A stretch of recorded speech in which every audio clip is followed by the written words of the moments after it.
Hi, hello, welcome to AnusheelanIAS. I am Sankirtana.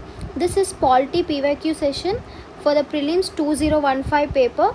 Watch this video properly. We will solve all the questions in the paper 2015. Try to solve all the questions. Now let's start the session. First question. There is a parliamentary system of government in India because Lok Sabha is elected directly by the people. Parliament can amend the constitution. Rajya Sabha cannot be dissolved. Council of Ministers is responsible to the Lok Sabha. Correct answer is option D. Council of Ministers is responsible to the Lok Sabha. India has parliamentary system of government. In this system, the executive, that is Prime Minister and Council of Ministers, are drawn from the legislature and they are collectively responsible to the Lok Sabha. This means that government must have the confidence of the Lok Sabha to remain in power. If the Lok Sabha passes no confidence motion, then Council of Ministers including the Prime Minister must resign. This feature is the cornerstone of the parliamentary system and clearly distinguishes it from a presidential system. In presidential system, executive is independent of the legislature. Other options like direct elections to the Lok Sabha and Rajya Sabha cannot be dissolved are also true statements. But parliamentary system of India feature is defined by the option D. Hence option D is the correct answer. Next question. The Government of India Act of 1919 clearly defined a separation of power between the judiciary and the legislature, a jurisdiction of the central and provincial government. The powers of the Secretary of State for India and the Viceroy, none of the above.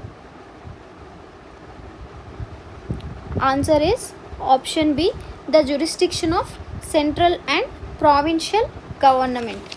The Government of India Act 1919, also called Montague-Chelmsford Reforms, it is a significant step towards constitutional development in colonial India.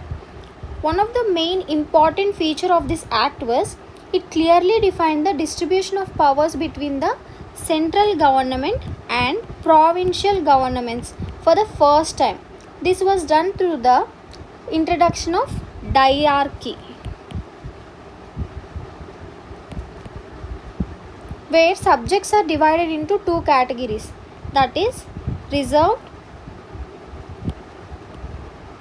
These are handled by the British, and transferred subjects. These are handled by the Indian ministers responsible to the legislative councils.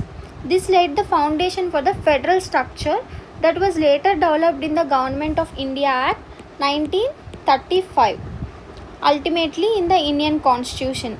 This 1919 Act did not reveal with the separation of powers between the judiciary and legislature, nor did it with the defining the powers of Secretary of State and Viceroy. Hence here option B, the jurisdiction of central and provincial government, is the correct answer. Next question. The idea of welfare state in the Indian Constitution is enshrined in its preamble, DPSP, Fundamental Rights, 7th Schedule. Correct answer is option B, DPSP. The idea of welfare state in the Indian Constitution is reflected in the DPSP, which are mentioned in the Part 4 from Article 36 to 51 of the Constitution. These principles are non-justiciable, meaning that they are not legally enforceable by courts. Non-justiciable means they are not legally enforceable by courts, but they serve as an important guidelines for the central and state government in making laws and policies. The DPSP main aim is to ensure social and economic justice and reduce inequalities promote education, health, and provide equal opportunities for all the citizens. They guide the state in working towards overall welfare of the people. Hence, here the idea of welfare state in the Indian Constitution is enshrined in its DPSP. Next question. To uphold and protect the sovereignty, unity, and integrity of India is a provision made in its preamble of the Constitution, DPSP, fundamental rights, fundamental duties. This question is related to DPSP and this question is related to fundamental duties. Here option is D is the correct answer. The provision to uphold and protect the sovereignty, unity, and integrity of India is found in the fundamental rights, which are listed under Part 4A in the Article 51A of the Constitution. These are recommended by the Swaran Singh Committee. The specific duty to protect the sovereignty, unity, and integrity of nation is mentioned in the Article 51A, Clause C. The fundamental rights are moral obligation of all the citizens and are intended to promote responsible citizenship and national unity. They are not legally enforceable. They hold significant educational and moral values. Hence, here to uphold and protect the sovereignty, unity, and integrity of India is a provision made in the fundamental duties. To learn more about preamble fundamental duties, I have already made videos on them. You can go and check in our channel. Consider the following statements. The Rajya Sabha has no power either to reject or to amend a money bill. The Rajya Sabha cannot vote on the demands for grants. The Rajya Sabha cannot discuss the annual financial statement. Which of the statements given are correct? 1 only, 1 and 2, 2 and 3, 1, 2 and 3. Correct answer is option B, 1 and 2. In India parliamentary system, money bills can be introduced only in the Lok Sabha. Rajya Sabha has very limited powers regarding the money bill. According to Article 110 of the Indian Constitution, once a money bill is passed by the Lok Sabha, it is sent to the Rajya Sabha. Rajya Sabha can only recommend changes. However, Lok Sabha can accept or reject this recommendation. If the Rajya Sabha does not return the bill in 14 days, it is deemed to have passed. Hence, statement 1 is correct. Rajya Sabha has no power either to reject or to amend a money bill. Next statement, Rajya Sabha cannot vote on the demand for grant. This statement is also correct. The demand for grants are part of the budget process and are exclusively voted upon in the Lok Sabha. The Rajya Sabha cannot vote on these demands. It does not control any finances or any executive powers. So here statement 2 is also correct. Next statement, Rajya Sabha cannot discuss the annual financial statement. This statement is incorrect.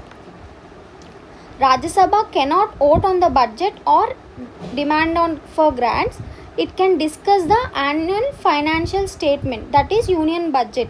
Member of Rajya Sabha can participate in discussions and give suggestions, although they do not have decision making power regarding the budget. Here option 1 and 2 are correct and option 3 is wrong. So here option is B. Next question. With reference to the union government, consider the following statements. The Department of Revenue is responsible for the preparation of union budget that is presented to the Parliament. No amount can be withdrawn from the Consolidated Fund of India without the authorization of the Parliament of India.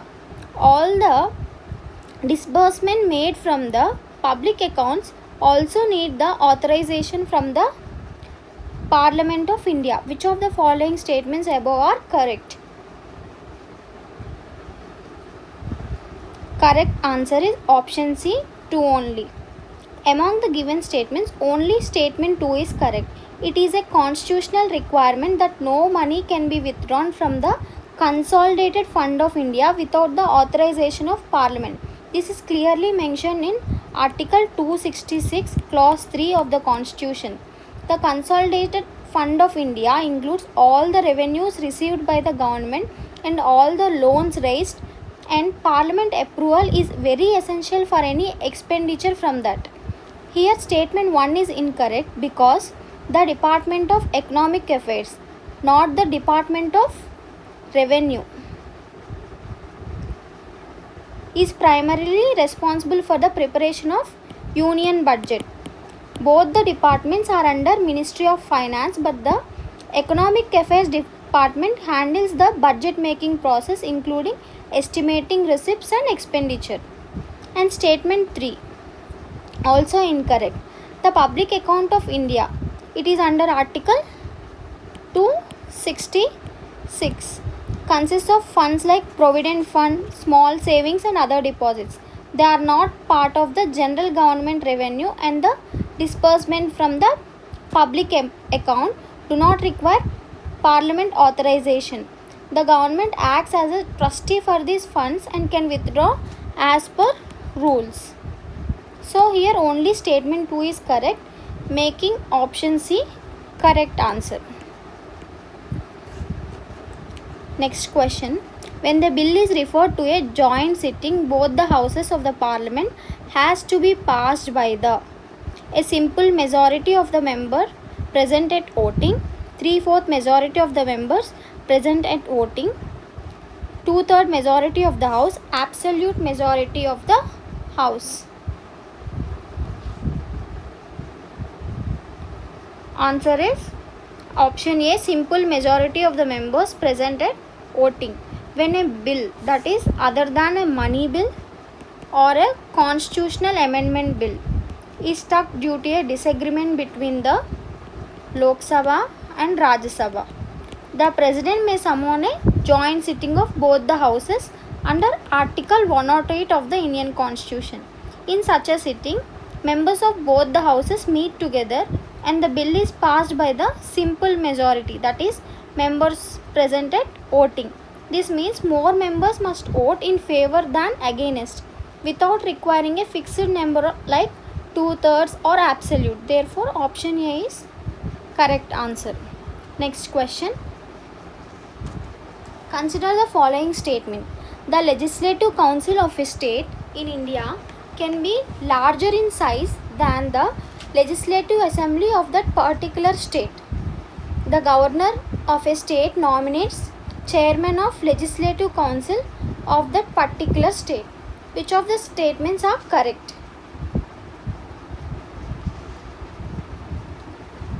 Answer is neither 1 nor 2. That is both the statements are wrong.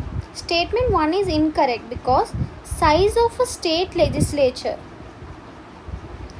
that is Vidhan Parishad, is limited to a maximum 1/3 of the total strength of state legislative assembly, that is Vidhan Sabha, not more than half. This is laid in the Article 171, Clause 1 of the Constitution.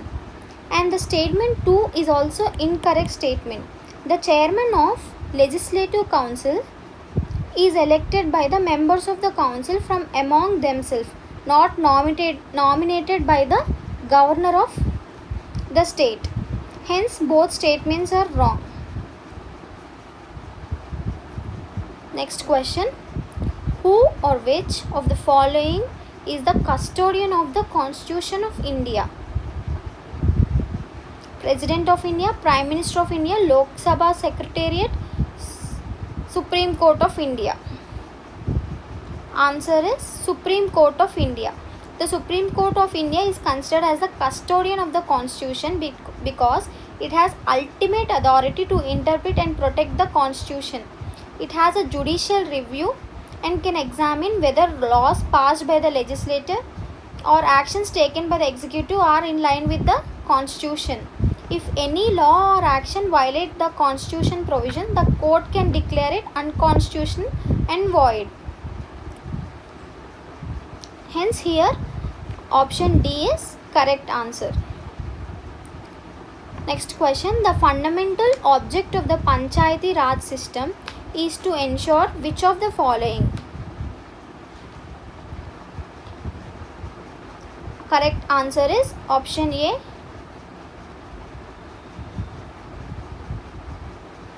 Here codes are not given. A 1, 2 and 3, B 2 and 4, C 1, 3, D 1, 2, 3 and 4. Now guess your answer. And the correct answer is option A 1, 2 and 3. The Panchayat Raj system introduced through 73rd Constitutional Amendment Act 1992 was established to promote grassroots democracy in India. Its fundamental objectives are people participation in development. So statement 1 is correct. Local people to plan and implement development programs suited to their specific needs and priorities. So here statement 2 is correct. Statement 1 is correct. And statement 2, political accountability. Since leaders of the Panchayat Raj level are directly elected by the people, they are accountable to the local population. So statement 2 is also correct. Democratic decentralization means it aims to transfer decision making power from the central government to the state governments, then to the local self governments. Thus democracy is at village level also. So this is democratic decentralization.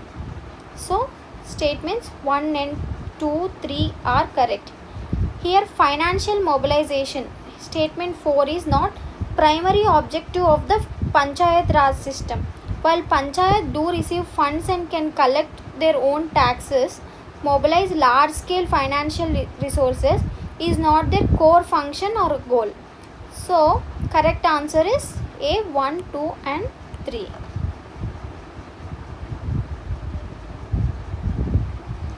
The provisions in the 5th schedule and 6th schedule in the Indian Constitution are made in order to A. Such regulations may prohibit or restrict transfer of land by tribal to non-tribal members or among members of the scheduled tribes, regulate the allotment of land to members of the scheduled tribes.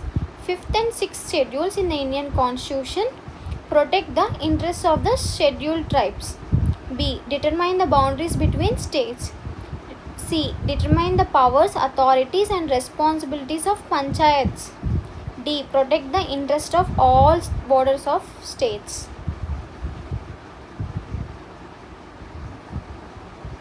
Correct answer is to protect the interests of the scheduled tribes. The 5th and 6th schedules of the Indian Constitution are special provisions aimed at safeguarding the rights and interests of the scheduled tribes, particularly in the tribal dominated areas. The 5th schedule deals with the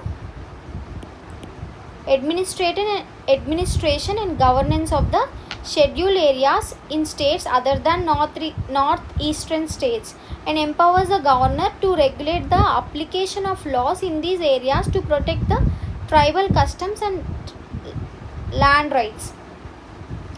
It allows for the formation of tribal advisory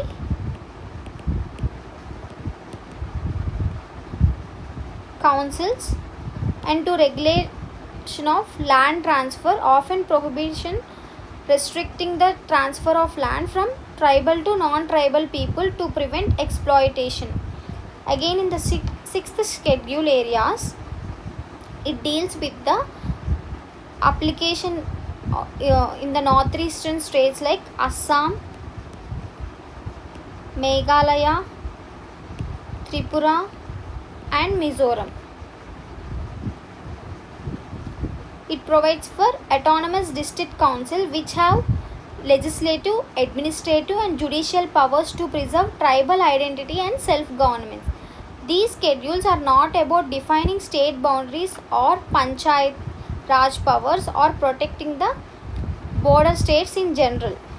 So, their primary goal is to ensure that distinct culture, land and rights of the tribal communities are preserved and promoted. So, the correct answer is option A. Next question.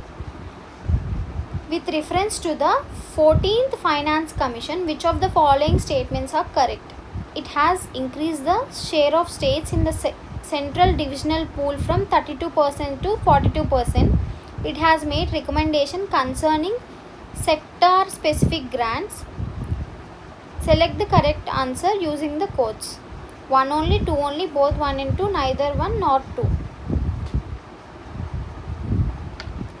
Correct answer is option A, that is only first statement is correct. 14th Finance Commission chaired by Y.V. Reddy. It was constituted to make recommendation on the distribution of financial resources between the central and state for the period of 2015 to 2020. One of its most significant recommendation was to increase the state's share in central divisional pool of taxes from 32% to 42%,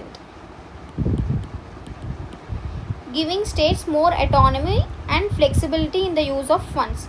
This was seen as a historic step towards fiscal federalism and strengthening the roles of state in national development. Hence, statement 1 is correct statement. And statement 2 has made recommendations concerning sector specific grants. Here statement is incorrect because the 14th Finance Commission did not recommend sector specific grants, unlike the earlier 13th Finance Commission, which has focused more on targeted grants for sectors like health, education and environment. The 14th Finance Commission instead giving united funds to the states, allowing them greater freedom in deciding how to use their resources based on the local needs and priorities. So, here option A, 1 only is correct answer. The Government of India has established Niti Aayog to replace the Human Rights Commission, Finance Commission, Law Commission, Planning Commission. Answer is option D, Planning Commission.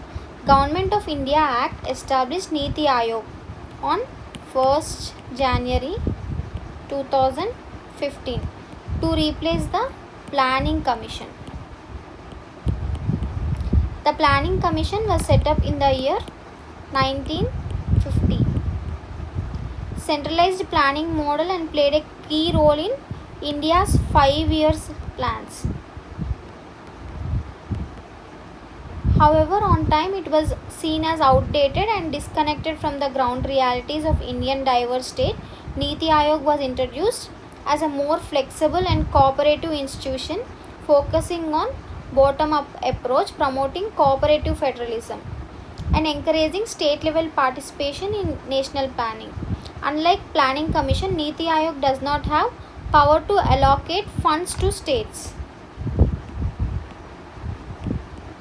Now this power with the Finance Commission.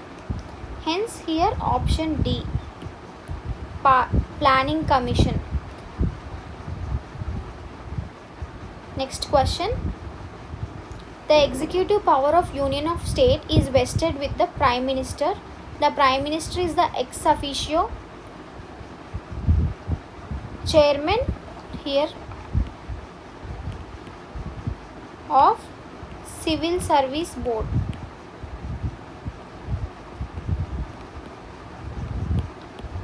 Which of the following statements given are correct? 1 only, 2 only, both 1 and 2.